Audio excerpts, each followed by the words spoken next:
Students कैसे हैं आप सब लोग। आज हम लाए हैं अपना 365 करंट अफेयर्स का अगला वीडियो। देखिए बहुत इंपॉर्टेंट वीडियो है, इसमें कुछ इंपॉर्टेंट फैक्ट्स आए हैं जो आप लोगों को समझने के लिए ज़रूरी भी हैं और नीडेड भी हैं। देखिए अभी क्या हुआ था, बेंजामिन नेतन्याहू जो वहाँ के प्राइम मिनिस्टर हैं, अब उनके जाने का समय आ गया। 2009 से बेटा ये अपने सेकेंड टर्म को सर्व कर रहे हैं और अभी तक बहुत अच्छे से सर्विंग की है इन्होंने। बट जो कोलैबोरेशन की पार्टीज़ हैं वो मिल चुकी हैं। 8 पार्टी एक साथ कोलैबोरेट कर रही हैं जो इनको हटाने की कोशिश कर रही हैं, और इनके साथ जो बैठे हुए हैं इनको बोलते हैं नेफ्टली बेनेट, यही हैं बेनेट, यही हैं जो अगले पीएम बनने वाले हैं।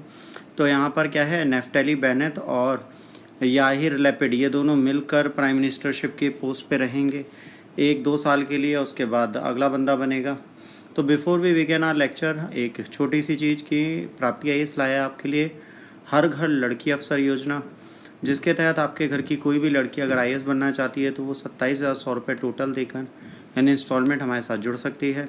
इसके आगे की इन्फॉर्मेशन के लिए आप कृपया दिए गए नंबरों पर कॉल करें।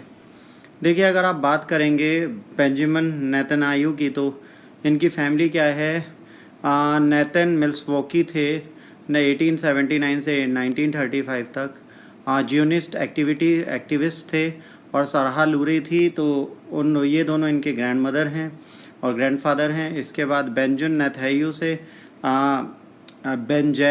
नेतन्याहू से ये पैदा हुए हैं और इनकी मदर का नाम है तज़िला सेगिल।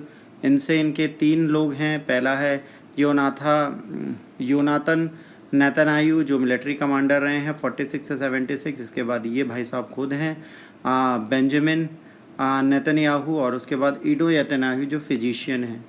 और इनका जो दूसरा बेटा था एलिशा नेतन्याहू, इनसे हैं नातन नेतन्याहू जो एक कंप्यूटर साइंटिस्ट हैं। तो अभी सब में सिर्फ एक ही मरे हैं, योनाथन नेतन्याहू, तो बाकी सब अभी हैं, तो कोई टेंशन वाली बात नहीं है। बट अब बात यह है कि इजराइल अपोजिशन एक साथ आया कोलैबोरेशन करने के लिए बेंजामिन नेतन्याहू के अगेंस्ट, लॉन्गेस्ट सर्विंग हैं प्राइम मिनिस्टर हैं इजराइल हिस्ट्री में और बहुत ज़्यादा डोमिनेटिंग फिगर हैं। 2009 में ये पावर में आए थे और उस टाइम से ये इन चीज़ों को कर रहे हैं। और 8 पार्टीज़ ने कोलैबोरेशन किया है, जिसमें 2 इम्पॉर्टेंट पार्टीज़ हैं। याहिर लैपिड की पार्टी है जो इसके लिए काम कर रही है और वो कह रही है कि अब चेंज होना चाहिए गवर्नमेंट में। लैपिड जो खुद एक एमिट पार्टी में है, उन्होंने बात की है।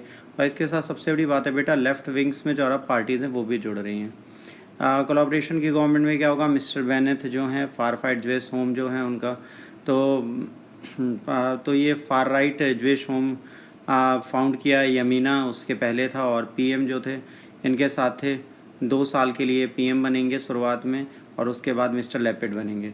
मिस्टर लैपिड के पास कहा जाता है कि सपोर्ट है 61 मेंबर्स का। तो जाहिर सी बात है बहुत इंपॉर्टेंट चीज़ है, 120 मेंबर की पार्लियामेंट में 61 हैं, तो बहुत क्विक क्लियर है। नेतन्याहू प्रेशर डाल रहे हैं राइट विंग्स पे, एमपीएस पर, जो कैनेस्ट हैं कि इनको मेंबर्स ऑफ कैनेस्ट पे कि वोट अगेंस्ट करें इस गवर्नमेंट के। तो देखिए क्या होता है वो बात अलग है, बट अब चांसेस पूरे हैं कि ये आ रहे हैं। इससे पहले भी मिस्टर नेतन्याहू ने short live unity government last year भी बनाई थी, जिसमें बैनी गैजेट और Gantz leader of centrist blue and the white वो सब थे। अब वो दोनों किसके साथ हैं, मिस्टर लिपिड के साथ।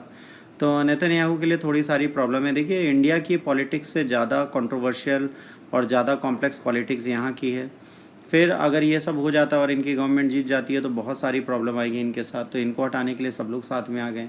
पहली बार इजराइल की हिस्ट्री में और अरब मेजोरिटी पार्टी इस गवर्नमेंट के साथ मिल रही है। देखिए अरेबियंस हमेशा इनके अगेंस्ट रहते हैं क्योंकि इजराइल हमेशा इस्लाम के अगेंस्ट ही काम करते हैं, बट पहली बार ऐसा हो रहा है कि मेन स्ट्रीम पार्टी में जुड़ने जा रही है। यूनाइटेड अरब लिस्ट रैम बोलते हैं, 4 इनके पास मेंबर्स हैं, इनको लेकर वो ज्वाइन कर रहे हैं पार्टी को।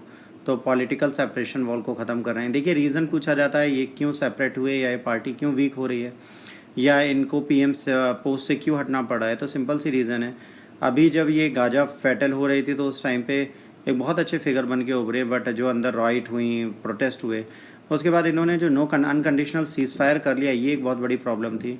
और अगर ये हार जाते हैं और इनकी पोस्ट से इनको हटना पड़ता है तो भाई प्रीमियरशिप की शील्ड तो इनकी ख़त्म हो जाएगी, तो इनको करप्शन के ट्रायल और कई सारे चैलेंजेस फेस करने पड़ेंगे, तो ये प्रॉब्लमेटिक हो जाएगा इनके लिए। गाज़ा फाइटिंग जब हुई तो 10 मई को जब ये स्टार्ट हुई तो उस टाइम से चीज़ें सब सही चल रही थी, बट इन्होंने जब अनकंडीशनली इसको 21 मई को बंद कर दिया तो वो सारी एक प्रॉब्लम आई। तो इसके लिए भी सारे लोग जो थे एलाइज वो इनके अगेंस्ट खड़े हो गए। देखिए, कहा जाता है मैजिक इज़ नथिंग, पॉलिटिक्स में कोई आपका दोस्त और दुश्मन नहीं होता। बेन्नेट जो थे, बेन्नेट साहब इन्हीं के साथ रहते थे और आज ये पीएम बनने के लिए नेतन्याहू को धोखा दे रहे हैं। तो पॉलिटिक्स में cheat is what about the political benefits, और इज़राइल की पॉलिटिक्स में भी ये चीज़ होगी। शॉकिंग है कि अरब यूनाइटेड जो पार्टीज़ हैं वो भी इनके साथ जुड़ रही हैं, तो कहीं ना कहीं लोग नेतन्याहू को हटाना चाह रहे हैं। तो ये सारी चीज़ें हैं। और गाज़ा पे जब अटैक किया था तो इस टाइम पे नेतन्याहू को नेशन बेनिफिट को देखते हुए अगर ये सरेंडर ना करते या सीज़ फायर ना करते तो ज़्यादा अच्छा था। इनका पॉलिटिकल करियर ख़त्म करने का डिसीज़न माना जा सकता है इसको।